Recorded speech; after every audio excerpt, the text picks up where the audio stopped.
Hi, my name is Derek Van Dyke, and I'm the producer slash editor slash co-host at Superlux Gamescast, also known as just SDGC. For today's Fun and Games side quest, I want to talk to you about a video game that is very special to me, The Evil Within 2. I have a soft spot for horror, and while I might not call The Evil Within 2 one of the scariest games of all time, I would probably still call it one of the best horror games I've ever played. That sounds like a weird contradiction, and I promise that we'll get to why. But first, we need to start with both the original Evil Within and with the game that it so desperately wanted to be, Resident Evil 4. The Evil Within is almost defined by its similarity to creator Shinji Mikami's most famous work, and it's probably the closest anyone has ever come to replicating it. While The Evil Within is nowhere near as focused or cohesive as Resident Evil 4, at its best it is every bit as tense and memorable. It has great enemy encounter design, extremely memorable boss fights, and creates that same frantic feeling of always being just one mistake away from death when the action really kicks in. Also, like Resident Evil 4, the plot of the original game is something of an afterthought. Protagonist Detective Sebastian Castellanos is a Brand X Leon Kennedy, clearly inspired by the latter's unflappable coolness in Resident Evil 4. He has no character arc to speak of, and any details about him are relegated to these optional journal entries about him joining the police force, getting married to another detective named Myra, them losing their daughter Lily in a house fire, and his wife losing her grip on reality as she chases conspiracies to try to explain the senseless tragedy that they lived through. But none of that really plays into the story. Again, that's all just in optional side journal entries that you probably won't even read. Detective Badass Cool Guy responds to a call at a mental hospital, gets sucked into a strange dream world, fights a bunch of scary as hell monsters. There's an evil sociopathic albino trying to escape through another innocent albino kid's brain. Don't know why they need to be albino, not overthinking it. And in the end, you were all hooked up to a machine called the STEM that makes a sort of psychic cognitive world out of the shared mental projections of the people hooked up to it. Whack. It doesn't all fit together super well, but it fits together well enough to justify throwing Detective Badass Cool Guy against a bunch of wildly disparate horror scenarios and then connect them all together. We have talked a lot about the original game so far, and that's because The Evil Within 2 both builds off of and defies the original in very important ways. I like to say that if The Evil Within is trying to be Resident Evil 4, The Evil Within 2 realizes it needs to turn itself into Silent Hill 2 instead. And you can play The Evil Within 2 without playing the original, but you probably do owe it to yourself to do a quick playthrough of 1 first. The Evil Within 2 opens with Sebastian reliving the night of the fire that killed his child.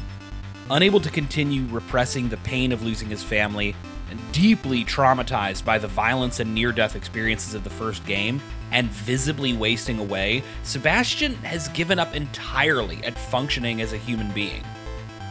The contrast here, going from the first game to the second, I think really helps sell just how broken Sebastian is at the start of The Evil Within 2. Then, Sebastian is approached in a bar by Julie Kidman, an associate returning from the first game. Turns out, not only is his daughter Lily still alive, but his wife Myra was actually right all along. The fire was a front, and Lily was actually kidnapped. Now the core of a new STEM machine, Lily is the key to its virtual world, and the target of multiple dangerous foes who have managed to infiltrate it. Sebastian will have to wade back into the horrors of the STEM to find and pull her out before anyone else gets to her. The Evil Within 2 ditches the linear set-piece levels of the first game for more of a tight and dense, semi-open world. It's difficult to describe just how much the game changes from this alone, and few horror games pull off an open-world concept so well.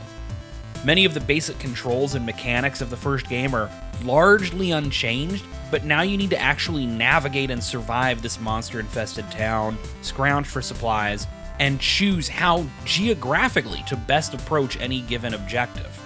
However, it's the writing and the story that really elevate The Evil Within 2 for me.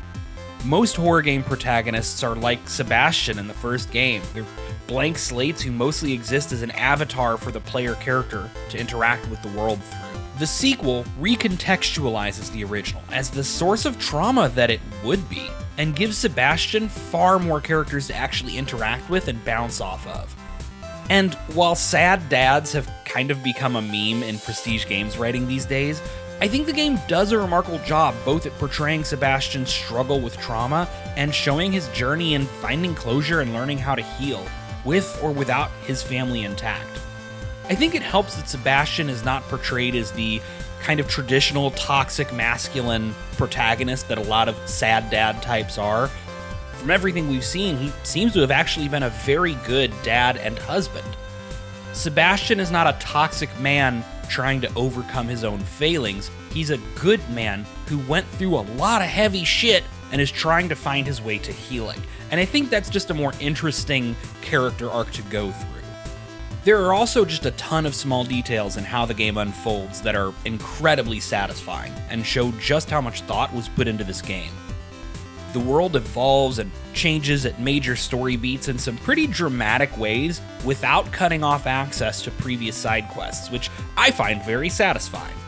Each of the major villain characters has a unique sort of affect and aesthetic that their subconscious projects into the stem, which makes for a really cool moment when you run into something in the story that is so clearly not part of everything else going on, that you realize there kind of has to be more going on than the game is telling you. And then there's this fantastic chain of side quests that, once the first one is initiated, brings in an entirely optional super predator that can pop up anywhere in the open world. And whoo boy, does it know how to make you drop everything else you're doing when it shows up. I've now beaten The Evil Within 2 3 separate times, and it still refuses to leave my brain. It has taken up permanent residence in some small corner, a home to some of the most memorable moments in horror gaming, a stunningly improved sequel, and an example of how much better horror games can be when you write an earnest character story into your horror protagonist. The Evil Within series does not want to be Resident Evil 4 anymore. It wants to be something more. And if there's ever an Evil Within 3, which unresolved plot threads from the first game and a stinger in the second game suggest, it should probably be supporting character Kidman's time to shine. For all the good and the bad, Sebastian earned his ending here. Thank you for coming with me on this side quest. Happy gaming!